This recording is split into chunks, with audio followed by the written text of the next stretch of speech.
Well, good afternoon, all. It truly is a pleasure to be back in Brussels. Someone reminded me this is my 7th trip to Europe already this year, but it is great to be back. I had a great visit with our tri-mission here in Brussels. These are the people who represent America's interest here at NATO, but with the EU and here in Brussels as well. Really working hard, and had a chance to meet their newest member of their family, a 2-week-old son that was born to one of our folks that's located here from the U.S. And, of course, to be with Ambassador Hutchinson, who I've known for a very long time, and we have a very deep and strong friendship and a deep respect for one another in terms of her service in the United States Senate for so many years, and really proud that she leads our NATO mission here as well. The United States, obviously, I think, has affirmed now on multiple occasions our support for NATO's mission. We know that the security NATO provides protects Western democratic principles, protects our right to live in freedom. To that end, the United States is eager for our NATO allies to exert their sovereignty and take on greater responsibility for our shared deterrence and our defense burden. I think as each of us contributes, the better we will be able to deter and defend against the threats on Europe's frontiers, which also can become threats for America.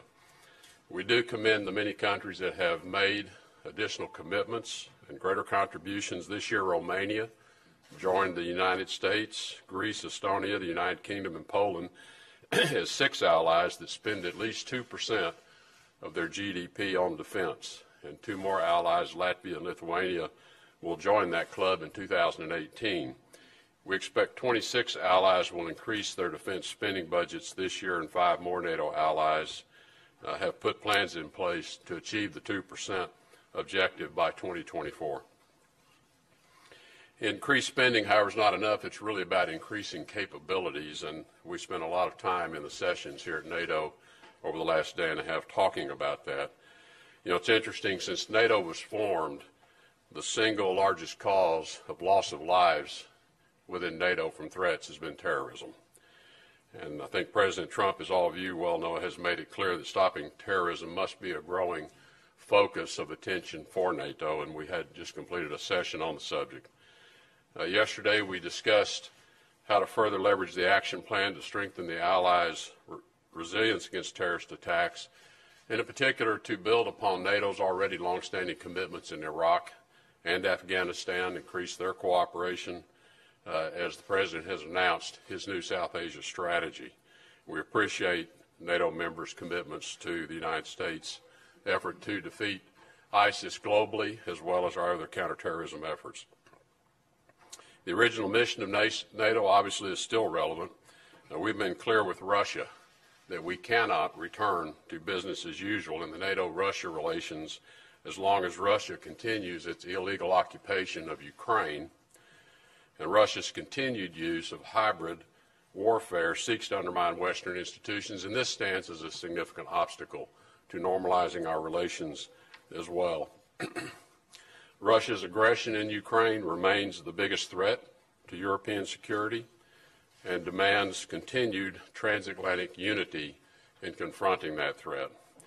Our NATO allies stand firm in our support of Ukraine's sovereignty and their territorial integrity. We do not accept Russia's efforts to change the internationally recognized borders of Ukraine or recognize Russia's illegal occupation of Crimea. Earlier this morning, we also had a productive discussion with Georgian Foreign Minister Janalizee. Georgia is a large contributor to our joint efforts in Afghanistan. In fact, they're the largest per capita of any contributing nation, and we strongly support Georgia's aspirations to become a NATO member. Looking ahead to our final session, which will be over lunch today, the United States does support NATO's open door policy and our commitment that any Europe-Atlantic country that wishes to join the alliance and meets the requirements to do so should be allowed to do so, and no third party should have anything to say about that pursuit of NATO membership. As we've done for decades, the United States will continue to maintain our straightforward, ironclad commitment to Article 5 We will continue to work for the common defense and the preservation of peace called for in the NATO Charter, and do so with confidence that our allies will continue to do the same. Thank you. Happy to take questions. Secretary, it's time for a few questions. Josh Laderman, AP. Thank you, Mr. Secretary. Thank you. On several occasions, the President has publicly undermined your diplomatic efforts. In recent days, White House officials have said that you're going to be pushed out. And these are not media inventions. These are coming from the White House. Many Americans see these efforts as humiliating to you.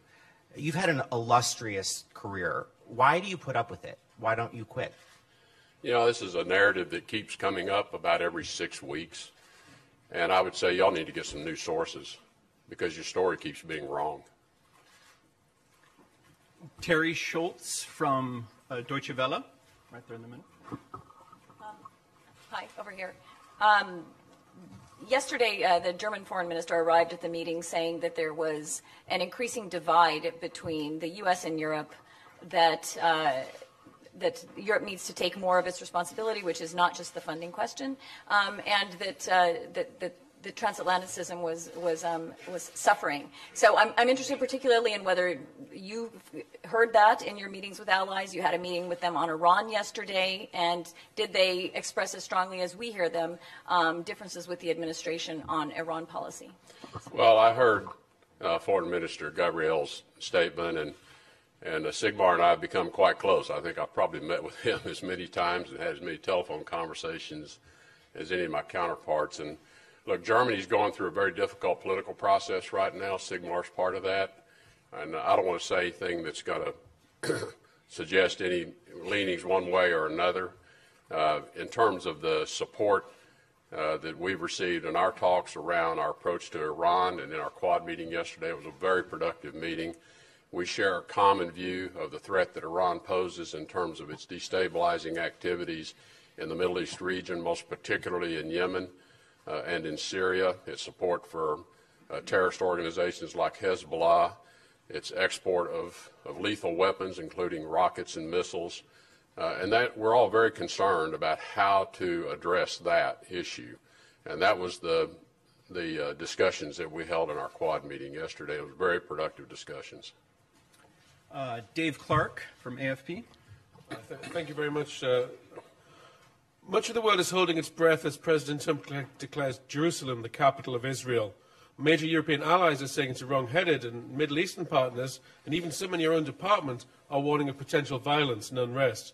Is this part of a thought-out strategy to improve peace prospects, or is President Trump just fulfilling a campaign promise? And how can you claim to be a neutral broker in the Middle East conflict? Well, I want to be respectful that the President has not been allowed to address this issue himself, which he will be doing later today, as you know, with a speech that he'll be giving. So I don't want to go too far in terms of getting ahead of his speech. What I would encourage people to do is a couple of things. First, listen carefully to the entirety of the speech, listen to the full content of the speech. The President's very committed to the Middle East peace process. He has a team that he put in place almost immediately upon entering the White House. That team has been working very diligently on new approaches to the peace process. They've been engaged in a quiet way with many in the region around that process. They've shared it with me so that I could give them my steer on certain elements of the process, give them guidance on areas that I thought would be challenging to address, and they've gone off, they've done the hard work to try to address those. So I would just say that all of this, we continue to believe there is a very good opportunity for peace to be achieved, and the President has a team that is devoted to that entirely. And I would, with respect to the decision on Jerusalem, I really would leave that until you hear the President's full statement on that. Julian Barnes of the Wall Street Journal. Mr. Secretary, Julian Barnes, Wall Street Journal. Ukraine, is the peacekeeping proposal by Russia real? Is there a possibility to negotiate something that would the United States could support, that would put peacekeepers on the border, restore control to Ukraine? And related, do you support expanding Russia-NATO dialogue, or is the current sort of high-level NATO-Russia councils the right track to be on? We've been engaged with the Russians now for some time through, as you know, I appointed Ambassador Volker to be our point of contact with the Russians on finding a way to break the logjam on Ukraine. We've prioritized ending the violence as our first priority, and we think to do that we need to put a peacekeeping force in place. Russia has long resisted a peacekeeping force, but they have agreed now. And as you point out, they put the first proposal forward for peacekeepers. I think it's significant that we're talking about the right thing.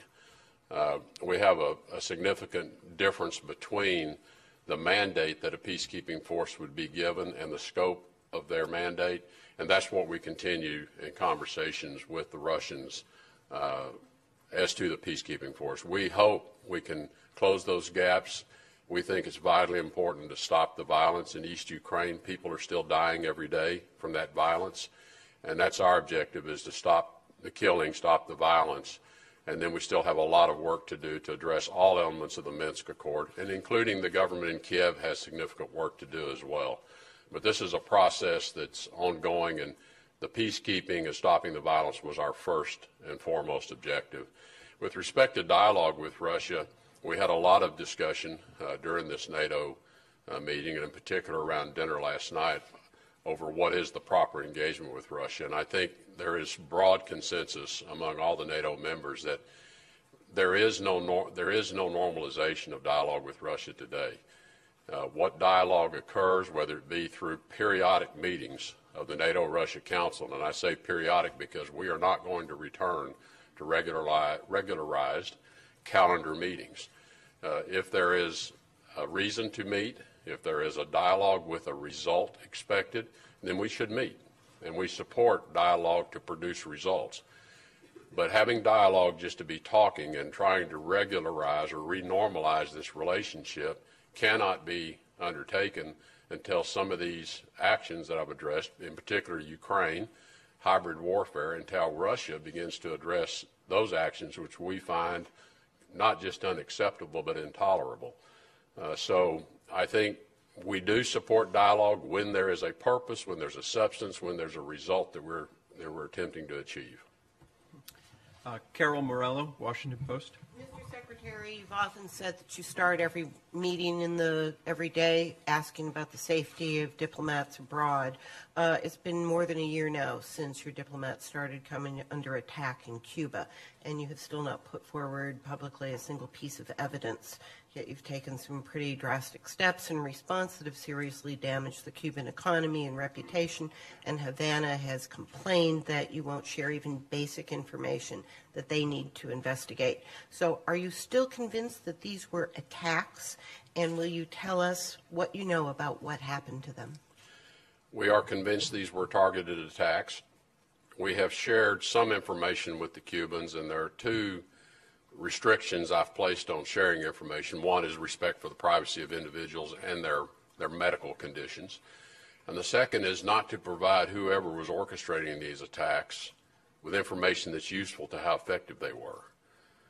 What we've said to the Cubans is, small island, you got a sophisticated security apparatus, you probably know who's doing it, you can stop it. It's as simple as that. So that's what we've asked the Cubans. We understand the Cubans don't like the actions we've taken. We don't like our diplomats being targeted. Essia Bouguera, Asaba. Thank you, Secretary. I'm Asia from Tunisia. My question is related to does the U.S. Secretary still believe that the two-state solution is still available or still present in your priorities? But the second one concerning the meeting of President Putin and President Bashar al-Assad. What role has the Syrian regime right now in any coming negotiation in the future about Syria? Thank you. With respect to anything related to Jerusalem, I really would like to let the President make his statement before I comment. So we'll be happy to comment later today or tomorrow after he's had an opportunity to lay out the full contours of the decision he's made. With respect to the Syrian regime and Bashar al-Assad's role in the peace discussions in Geneva, and this is a process that will follow the UN Security Council Resolution 2254, We have said to the Russians, it is important that the Syrian regime be at the table and be part of these negotiations and part of the discussion. We think it's important that as long as Bashar al-Assad is still the leader of that regime, that he be directly engaged in these discussions and negotiations. We have left it to the Russians to deliver them to the table. And we did have a delegation from the Syrian regime attended the first week of the talks that have resumed in Geneva. We hope that they will return to those discussions. These talks have a process, as you know, that lays out the development of a new constitution that moves towards an election process where all Syrians will have an opportunity to voice their views on the future of Syria, including all Syrian diaspora that may have had to leave the country due to the violence. This is all as is called for under the UN Security Council resolution. Thank you very much. Thank you. That concludes. The Secretary has to go to his lunch.